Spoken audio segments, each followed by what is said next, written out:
మహమ్మారి హుదూద్ తుఫాను తరుముకొస్తోంది. దీంతో కోస్తాలో అధికార యంత్రాంగం మరింత అప్రమత్తమైంది. పూర్తి డీటెయిల్స్ ని మా ప్రతినిధి మనకి రవిచంద్ర అందిస్తారు.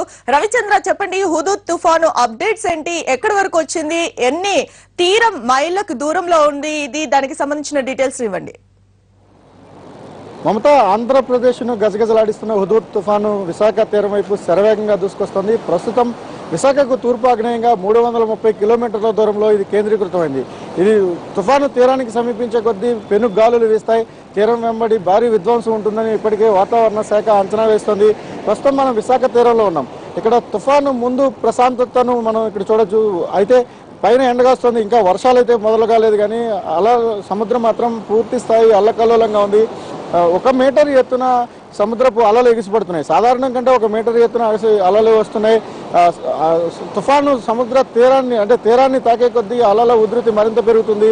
ఉప్పెన వచ్చే ప్రమాదం ఉందని ఇప్పటికే వాతావరణ శాఖ చాలా స్పష్టంగా చెప్తుంది. 2 నుంచి 3 మీటర్ల ఎత్తున అలలు ఇరుచుకుపడే ప్రమాదం ఉంది. దాన్ని బట్టి లోతట్టు ప్రాంతాలన్నీ కూడా పూర్తిగా జలమయమయ్యే అవకాశం ఉంటుంది.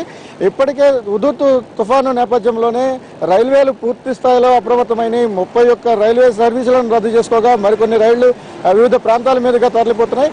తుఫాను బీభత్సం సృష్టించే ప్రమాదం ఉండడంతో ఎయిర్పోర్టును మూసివేసే అవకాశం ఉంది. ఇప్పటికీ విశాఖ నుంచి రాకపోకలు సాగించాల్సిన విమానాలన్నింటినీ రద్దు చేస్తున్నట్టు ఎయిర్పోర్ట్ అథారిటీ ఒక ప్రకటన చేసింది. మొత్తంగా హుదూద్ తుఫాను విశాఖకు అత్యంత సమీపంలో తీరాన్ని దాటుతుంది. కొద్దిసేపటి క్రితం ఎన్టీవీతో ఎన్డీఆర్ఎఫ్ డీఐజీ గులేరియా మాట్లాడారు. ఆయనకున్న సమాచారం ప్రకారం ఇది విశాఖ విజయనగరం మధ్యలో తీరాన్ని దాటుతుందని ఎన్డీఆర్ఎఫ్ అంచనా వేస్తోంది. ఇప్పటికే ఎన్డీఆర్ఎఫ్కు సంబంధించిన 19 డిజాస్టర్ మేనేజ్మెంట్ బృందాలను శ్రీకాకుళం నుంచి తూర్పుగోదావరి జిల్లా వరకు కూడా డిప్లాయ్ చేస్తున్నారు.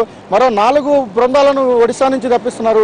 భువనేశ్వర్లో రిజర్వ్లో ఉన్న మరికొన్ని బలగాలను కూడా అవసరాల మేరకు రప్పిస్తామని కూడా గులేరియా చాలా స్పష్టంగా చెప్తున్నారు. ఎట్టి పరిస్థితుల్లోనూ కూడా ప్రాణ ఆస్తి నష్టాన్ని వీలున్నంత తగ్గించడం, తీవ్ర విధ్వంసం సృష్టించే దిశగా వస్తున్న ఈ మహమ్మారి నుంచి ప్రజలను కాపాడమే తమ ప్రధాన ఉద్దేశం. దానికోసం పూర్తి స్థాయిలో సంసిద్ధమై ఉన్నామని కూడా ఎన్డీఆర్ఎఫ్ చీఫ్ చెప్తున్నారు. మొత్తంగా డిఐజీ చెప్తున్న దాని ప్రకారం 19 బృందాలు అన్ని వేటకు వెళ్ళిన పరిస్థితి కనిపిస్తుందా, లేదంటే అక్కడ ఎవరైతే తీరం వెంబడి ఉన్న గస్తీ పోలీసులు వారిని ఆపే ప్రయత్నం ఏదైనా చేస్తూ ఉన్నారా?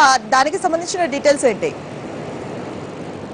అయితే మత్స్యకారులకు సంబంధించినంత వరకు హుదూద్ తుఫాను చాలా ప్రళయ బీభత్సంగా వస్తోందన్న విషయాన్ని ముందు నుంచి మీడియాలో వస్తున్న వార్తలు కానీ లేకపోతే ఐఎండీ చేస్తున్న హెచ్చరికల నేపథ్యంలో జిల్లా యంత్రాంగం పూర్తి స్థాయిలో అప్రమత్తమైంది. మత్స్యశాఖ ఎప్పటికప్పుడు థరోలీ మానిటర్ చేస్తూ బోట్లన్నింటినీ కూడా వీలున్నంత వరకు జట్టీలకే పరిమితం అయ్యేలాగా ఎవరు మత్స్యకారులు వేటకు వెళ్ళొద్దని 2 రోజుల ముందు నుంచి హెచ్చరికలు జారీ చేస్తున్నారు. నిన్న సాయంత్రం వరకు 20% బోట్లు లోకల్ ఫిషింగ్ కోసం వెళ్ళి వాళ్ళందరినీ కూడా ఇప్పటికే ఒడ్డుకు సురక్షితంగా తీసుకొచ్చారు. ఇప్పటికున్న సమాచారం ప్రకారం దాదాపుగా మత్స్యకారులందరూ కూడా తీర ప్రాంతంలోనే ఉన్నారు. వీళ్ళెవరు కూడా వేటకు వెళ్ళటం లేదు. అధికార యంత్రాంగం కూడా ఎవరు వేటకు వెళ్ళొద్దని చాలా స్పష్టంగా చెప్తుంది. మరోవైపు ఆరెంజ్ బులెటిన్ రిలీజ్ చేయడం తుఫాను బీభత్సం ఉంటుంది. ఇప్పుడు మనం చూడొచ్చు, సీ ఇంత రఫ్గా ఉన్నప్పుడు ఫిషింగ్ చేయడం కూడా సాధ్యం కాదు.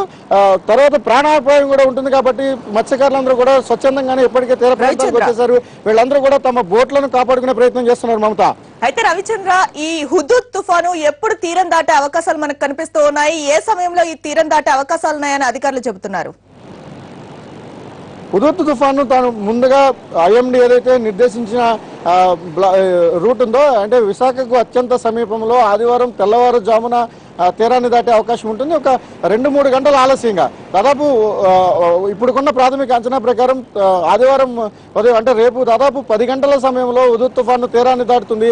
అయితే మరో 2 గంటలు 3 గంటలు పోయిన తర్వాత మాత్రమే అది ఖచ్చితంగా ఏ ప్రాంతంలో తీరాన్ని దాటుతుందనే దాని మీద అంచనా వేయగలుగుతారు.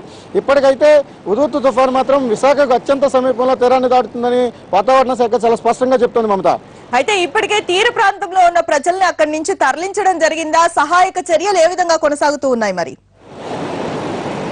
సహాయ చర్యలకు సంబంధించినంత వరకు ఉత్తరాంధ్రతో పాటు ఈస్ట్ గోదావరి జిల్లా యంత్రాంగం కూడా పూర్తి సన్నద్ధంలో ఉంది. తీర ప్రాంతంలో ఉన్న ప్రజలందరినీ కూడా సురక్షిత ప్రాంతాలకు స్వచ్ఛందంగా తరలిపోమని హెచ్చరికలు జారీ చేస్తున్నారు. 19 ఎన్డీఆర్ఎఫ్ బృందాలు క్షేత్రస్థాయిలో ఉన్నాయి. ఎట్టి పరిస్థితుల్లోనూ 11 గంటలకు పూర్తి స్థాయిలో యుద్ధ ప్రాతిపదికన లోతట్టు ప్రాంతాల ప్రజలను తరలించే ప్రక్రియ ప్రారంభమవుతుంది. అవసరమైకుంటే బలవంతంగానైనా ప్రజలను సురక్షిత ప్రాంతాలకు తరలిస్తాం తప్ప తీర ప్రాంతంలో ఉంచే అవకాశం లేదని ఎన్డీఆర్ఎఫ్ డీఐజీ చెప్తున్నారు. మరోవైపు విశాఖ జిల్లా కలెక్టర్ అయితే 11 మండలాలకు ప్రత్యేక అధికారులతో పాటు పోలీసు బలగాలను కూడా మోహరించారు. ఎలాంటి ప్రాణ నష్టం జరగకుండా ఉండటమే ప్రభుత్వ ప్రధాన ఉద్దేశంగా ఉన్నందున పూర్తి స్థాయిలో వీళ్ళందరినీ కూడా సురక్షిత ప్రాంతాలకు తరలిస్తున్నారు. దాదాపు 2 లక్షల మంది ప్రజలను సురక్షిత ప్రాంతాలకు తరలించే అవకాశం కనిపిస్తుంది. అంతా మొత్తంగా 5 ఎన్డీఆర్ఎఫ్ బలగాలను అక్కడ మోహరించామని చెప్తూ ఉన్నారు. మొత్తంగా 10 జిల్లాలకు కలిపి మొత్తంగా ఇప్పుడు విశాఖపట్నంలో ఎన్ని ఎన్డీఆర్ఎఫ్ బలగాలను అక్కడ కేంద్రీకృతం చేయడం జరిగింది? మరి మొత్తం 19 ఎన్డీఆర్ఎఫ్ బలగాలు ఇప్పుడు తీర ప్రాంతంలో ఉత్తరాంధ్రతో పాటుగా తూర్పుగోదావరి జిల్లాకు సంబంధించినకి 19 ఎన్డీఆర్ఎఫ్ బృందాలు ఇప్పుడైతే ఆల్రెడీ క్షేత్రస్థాయిలో ఉన్నాయి. వీళ్ళందరూ కూడా పూర్తి సంసిద్ధంగా ఉన్నారు. మమత మొత్తం 11 బృందాలు విశాఖపట్నం జిల్లాలోనే ఉన్నాయి. ఇందులో ఆల్రెడీ డిప్లాయ్మెంట్ కూడా అయిపోయింది.